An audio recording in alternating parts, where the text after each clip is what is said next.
ये जो बच्चा बोल रहा है कि हम भयभीत हो जाते हैं, हम शोकित हो जाते हैं, हम आगे, ये नकारात्मक सोच ही तो है। क्यों है? क्योंकि आधार नहीं है।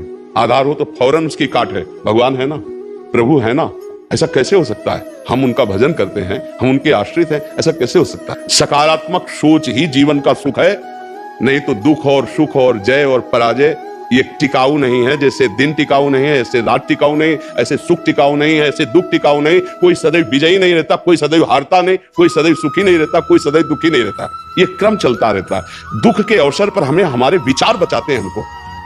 अभी हम अपने विचार में अपने को बीमार मान ले तो हम कल से आने लायक नहीं रहेंगे। ध्यान रखना, हम आज अब भी नहीं मानते कि हम बीमार हैं। तो हमारी निगेटिव सोच जो है ये बिना भजन के नहीं जाएगी। और अगर ये बनी रही तो अरबों रुपया हो, खूब बड़ा पद हो, पति, व्यवस्था, पत्नी, सब कुछ हो, लेकिन नकारात्मक सोच तुम्हें चैन से नहीं रहने देगी। पक्की बात मान लीजिए। इसको सुधारना है तो सत्य पे आइए, धर्माचरण कीजिए, पवित्र चरित्र रखिए और नाम जप कीजिए। आपकी सोच बदल जाएगी। देखो, आपकी सोच अच्छी है तो आप थोड़ा कम पैसे वाले भी है ना, गरीब भी है, तो मस्त रहेंगे। सोच सही नहीं है तो चाहे आपके पास अरबों रुपया हो, आपका जीवन नरक जैसा रहेगा, क्योंकि आपकी सोच अशांति, कलह, नाना प्रकार की वासनाओं में, खेल में फंसाकर आपको नष्ट कर देगी। तो हमें लगता है कि बिना अध्यात्म के चिंता, भय, शोक इसका दूर होना बहुत कठिन है। नाम जप करो, चरित्र पावन रखो। आज प्रायः चरित्र को हम नहीं सुरक्षित रख रहे हैं। ये समझ लीजिए कि चरित्रवान के पास ऐश्वर्य चरण चूमता है। चरित्रहीन चाहे आप जितना धन एकत्रित कर ले, शांति और सुख का अनुभव नहीं कर सकते। अब ये बात शास्त्र की और संतों की मानना स्वीकार करो तो अभी आनंद की अनुभूति हो जाए। हमारा चरित्र देखो, हम राम चरित्र गाते हैं। राम जी रघुवंश में प्रकट हुए और रावण उत्तम कुल पुलस्त करनाती, ब्राह्मणत्व उत्तम कुल पुलस्त करनाती, लेकिन चरित्रहीन हो गया तो राक्षस कहा गया। समझ रहे? चरित्र गाते हैं हम, राम चरित्र गाते हैं। मां केवल अंतर है नहीं, वही बड़ी रा उसमें भी लगी हुई है। रा मां वही भगवद अंश है, जय विजय और कोई दूसरा नहीं है। ये लीला करके दिखाया कि एक चरित्रहीन हो गया तो राक्षस है, चरित्रवान वही भगवान, सब में भगवान है। वही अब लीला कर रहे। देखो, हम अपने चरित्र को पावन रखें, हम धर्म से चले, नाम जप करें, तो आप कहीं भी आपके अंदर नकारात्मक भाव आपको परास्त नहीं कर सकता। ये हमारा अध्यात्म का अनुभव की बात है। नहीं तो क्या कर दिया जाए जिससे आप बच सकते हो? सोचो, आपको क्या मिल जाए? एक ऐसा शब्द बोल दो जिससे आप निर्भय, निश्चिंत और निःशोक हो सकते हैं। एक बोलो कि ये मिल जाए तो मैं बिल्कुल निश्चिंत हो जाऊंगा और आज से कोई कामना नहीं करूंगा।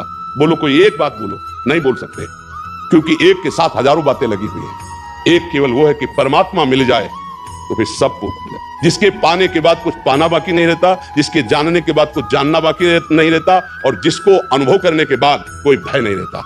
5 वर्ष के प्रहलाद जी हैं, त्रिभुवनपति हिरण्यकश्यप है, सकारात्मक सोच है, मेरा हरि मेरी रक्षा कर रहा है, बाल बांका भी नहीं कर पाया। हाँ, अगर हमारी कभी पराजय होती तो उस समय भगवान इतना बल देते हैं, इतना सुख देते हैं कि वो पराजय क्षण में नष्ट हो जाती। हमें शोक नहीं होता। देखो, बड़े बड़े भक्तों को पराजय का मुख देखना पड़ा। धर्मराज युधिष्ठिर, अभिषेक हुआ, इंद्रप्रस्थ के सिंहासन पर चक्रवर्ती सम्राट पद पर बैठे, कपटियों ने कपट करके परास्त किया। 12 वर्ष का वनवास, 1 वर्ष का ज्ञातवास, परिणाम भारी कष्ट सहा।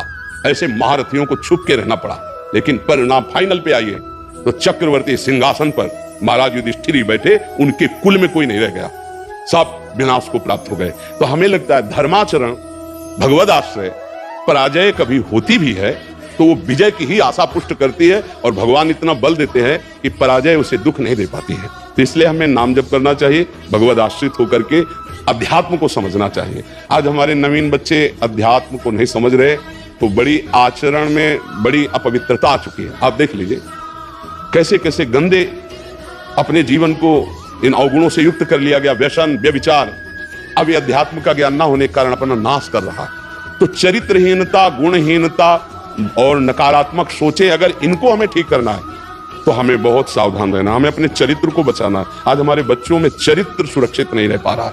आज बच्चों का जीवन बड़ा संकटपूर्ण जा रहा है।